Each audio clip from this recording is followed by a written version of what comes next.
Guys, Nipi. Oh my gosh. Welcome, Nipi Nation. Welcome to yet another video. Welcome to yet another story time. Welcome, family. Guys, I've missed you. Welcome to the new subscribers as well. Guys, what are you waiting for? Join us. I want to see you guys in the comment sections below because I love talking to you guys. Comment, like, share, subscribe, do the most, show love on this channel because we are lovers. So yeah.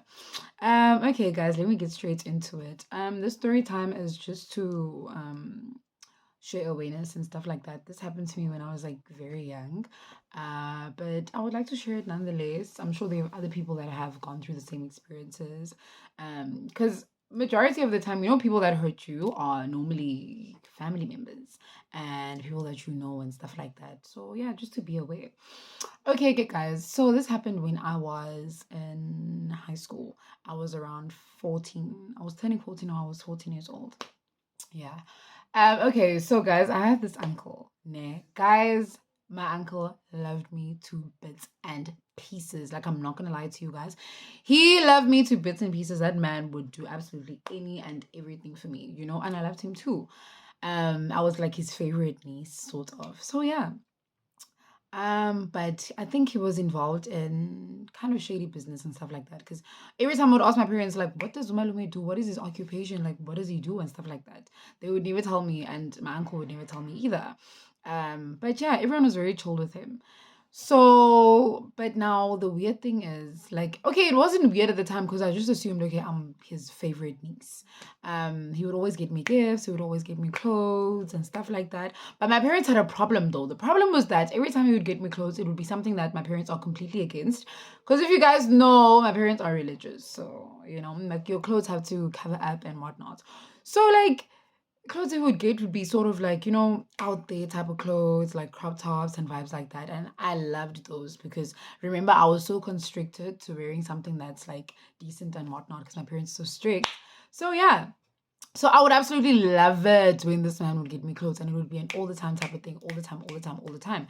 And even when he was chilling with his friends, I would be there and he'd introduce me, guys, this is my niece and whatnot and whatnot. So yeah, and he would hang out with like guys that are like older, like they would be visibly older, like I can tell, okay, these guys are like way older, but I'd just be there for the fun of it because I just wanted to be with my uncle, cool, innocent little naive me. Then this one time he comes over.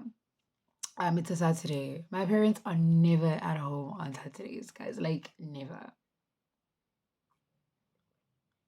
They're never at home on Saturdays because they're always out doing church stuff, okay, which is understandable. Sometimes we go with them, sometimes we don't. Majority of the time we stay at home. They give us our Saturdays to ourselves. Cool. So he comes over knowing full well that my parents are not there. But then I think he had alerted them, or I'm not sure how my parents knew that he was coming over, but he was coming over. Cool. He came and it was me, it was my little brother, and it was my other brother as well. So there were three of us in the house. And he was like, hi, and I was like, hey, and whatnot. And he chilled with us for a little bit, and he was like, listen, there's this event thing that's happening for kiddies and whatnot, and he would like me to hang out with one of his friends' daughters that's my age. So I was like, oh, okay, cool. And I had met this girl before prior, but like once. Let's name her Lisa, right? He's like, I want you to hang out with Lisa and stuff like that. I brought you some clothes. Here you go. Get dressed and whatnot. Let's call him Malume Shady. Let's call him Uncle Shady. Name because shady. I guess an Uncle Shady is like, here's some clothes and whatnot. Get dressed, get ready, and blah blah blah. Cool, I get dressed. When I get dressed, he's like, here's some lipstick, here's some, like, guys, he's dolling me up for some reason. Like, he's okay, brush up your eyebrows. Here's some mascara for your eyes. Here's some lipstick. Put some gloss on. Do you know what I mean? Here's some perfume. Smell good. And I'm like, I'm just chilling with Lisa. Like, what is Shady doing? Do you know what I mean? But I didn't think much of it because, once again, naive little girl that trusts her uncle. Nothing wrong, okay, guys, but yeah. Then this nice car comes around, guys. Like, this car pulls up. Like, as the car pulls up, okay, I go inside the car. Malume doesn't get in with me. And I'm like, he's like, yeah, no, I'm just gonna chill with the boys, have boys there with your brothers and whatnot, chill vibes. I'm like, okay, cool. Guys, and he's on edge. Like, he is on edge. You can tell that he's on edge. And I came out of the car because I was like, no, oh my gosh, I forgot my phone. Like, I want to go and fetch my phone. He's like, no, no, no. Oh, you don't need your phone and whatnot. And I'm like, no, I need my phone. And I was very adamant that I needed my phone. So I went to go fetch my phone. And I'm like, what is going on? I asked him, I'm like, Malume, Uncle Shady, are you okay? Shady's like, yeah, no, I'm fine. Like, everything is fine and whatnot. It's just that everything is fine. It's just that like you're just wasting time by going back and forth and whatnot because Lisa's waiting for you. They even sent a driver to come and I'm like, why isn't Lisa here physically? Now I have all these questions that are popping up in my head and whatnot because remember I was such a I was very curious 14-year-old. Like, what's going on? Like, Dintang, do you know what I mean? Even my brothers at this point are like, is it safe for her to go alone? Where is this Lisa? Like, you know what I mean? Why is she going by herself? My roommate's like, guys, everyone chill. He's like, everyone chill, but you can clearly tell that he's on edge. And I'm like, okay, cool, whatever. I take my phone, I get into the back seat, and I text my parents, and I'm like, okay, listen, I'm going to Lisa's place. Malume set up a meet up, and whatnot. My mom takes back immediately on time.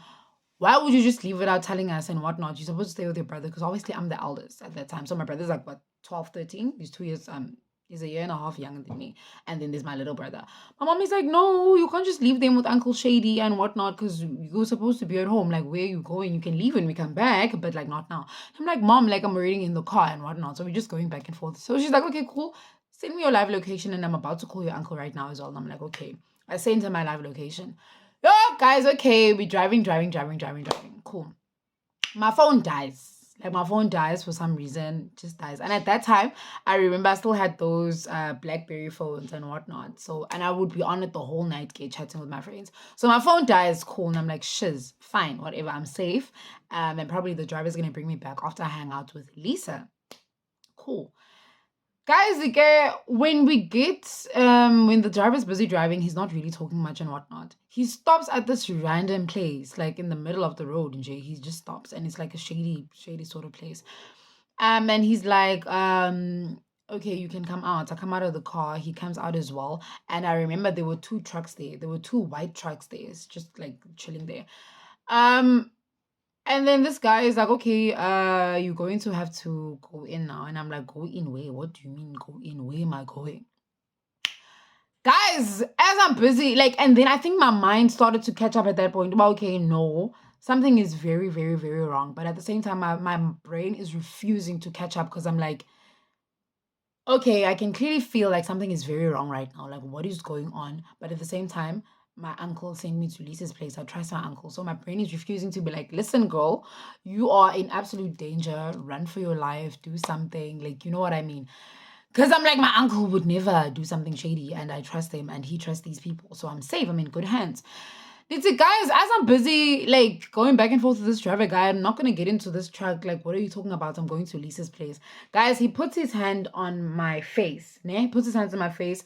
And immediately, like, I start feeling dizzy. Like, immediately, almost immediately, I start feeling dizzy. Like, it's sort of like fumes or something. I'm assuming that, I don't know, like I would say I was drugged, but I wasn't drugged. I don't know. Like, I don't know. You know, in the movies, that thing when they put on your face or whatnot and you just collapse. I think it was something like that. I don't know what it's called, okay, guys. So this guy puts his hand on my face and that happens. I don't collapse, okay. I just immediately go woozy and I go limp. Like, I go limp in his arms. Sharp. As that happens, okay, this guy literally, I think I can feel him not like dragging me, but like carrying me to the track. I go inside, they close the door, it just goes dark. I don't even know how much time had passed, but then by the time that I open my eyes are super, super, like super groggy, ne? Super groggy. Oh, Kazini, like as my eyes are groggy and I open them, who do I not scream for my life? Because I'm seeing other girls that are there. Like, there are girls that are inside and they're just laying there. And at first I had assumed that they were dead, but they're not. Some of them are sweating and whatnot because like there's so much heat as well in this truck. And like they are just laying there and whatnot. Some are crying, a girl is like crying and whatnot, but like everyone is laying. So then I realized eventually, but okay, they are tied up, like my boy guys. Oh, Guys, I go into panic mode. I go into panic mode and I screamed. Like I screamed for dear heavens at that point. And I'm busy looking around for my phone. Like I don't have my phone. Remember, my phone is the one that died. But I don't think that my phone died, guys. It's just a matter of, do you know when your phone is on 1% and then it just goes automatically into battery saver mode and it just goes dark? I think that's what happened to my phone. I think that's what happened, yeah. Because I'm saying it's dead because basically it was dead, but not really because it just kept making like a little noise way too. You know, when your phone wants to charge. Okay, I don't know if everyone's phone does that, but mine makes a noise when it wants to charge. So, like, I know it's dead wherever it is, or it's almost about to die because it's like on 1%, but like I can't find it. Ne, cool. Guys, and I start screaming and banging on the truck. And at that point, my mind had caught up by like, guys, I'm getting kidnapped, I'm getting stolen, I don't know what's going on. But like, I am in danger right now, and my brain is in fight or flight mode. So like, I'm busy banging on the back of the truck, like I'm banging, I'm banging, I'm banging, I'm banging, I'm banging, I'm banging. And I think some of the girls start to like regain energy, and some of them are regaining consciousness and whatnot because they just look like they were laying limp there. And everyone starts screaming, like we're all screaming at the same time, as much as some of them are tied up and whatnot. And I can't get them out of the ropes either, guys. I don't know how they tied them, but like I couldn't. I tried, I couldn't. Guys, everyone was screaming. As we're screaming, um, the truck stops. Truck comes to a stop ne, and I assume okay, cool, whoever it is going to open. It stops. Yo, guys, in me. And I'm like, at this point, even if it opens, there's not much that I'll be able to do by myself. Like I'm trying so hard to untie these ropes that these girls are tied in, but I can't. Like, oh, guys, I can't even, cool. Truck stops. Excuse me. Truck stops, guys. And then after a few minutes, I assume the guy's going to open or whoever's driving. It does not. It doesn't. Then the truck starts to move again, and I'm like, okay, guys, honestly, we're about to die. I don't know what's happening. I'm talking to these girls. These girls explain the exact same situation that happened to me. A girl, even one girl was like, listen, my mom just said I'm going to something and whatnot, and she's going to meet me there. And I'm like, bruh, why would your mom do this to you? And they asked me, okay, how did I end up here? I tell them about the story with my uncle, and they're like, yeah, no, your uncle probably sold you or whatever. Because they all had no idea where they were going. I don't have any idea where I'm going as well. But we're all just in the same situation, and the stories are starting to sound similar. It's someone's uncle, someone's friend, someone's whoever, and whatnot, and they're cool. Guys, after a while, literally, I pass out again. Literally, I pass out again. I pass out. I can feel the truck stopping again, and I pass out. I don't know if it's the fumes or it's the heat, but literally, I pass out. Guys, when I woke up, the next time that I woke up, guys, we were all in a cell, in like a holding cell type of vibe. I don't know how we had gotten there and whatnot. It's not even like a cell, guys. I think it's a sort of a hospital, but like the room that we were in, guys, yeah, I don't know, because it has bars and whatnot, it was giving cell vibes. So we were in there. These guys, as we were there, like with these girls and whatnot, like I start screaming once again and in my head I'm getting so upset. Like, how did I not feel them take me out of the truck? Because at some point that means that they opened, and like what happened? You know what I mean? It's me and it's a group of other girls. Some are not there, some are gone. Yo, guys, these girls are crying, and they are crying like room, guys, and I'm in panic mode right now. These girls are crying, and they're like, yeah, no, they took some of the other girls and whatnot, and some doctor guy came in and then just left with them and whatnot. Cool. You see, guys, I started screaming and we're banging. As we're banging, this guy opens like the door. I see he opens the door. There's a burglar type of situation going on with the door. So you open the door, but the burglar's still closed. I'm at the burglar, guys, and I'm like, what's going on? I want my parents, like I'm at the wrong place and whatnot. The guy just looks at us, literally, honestly, he just looks at us and then he just looks away again.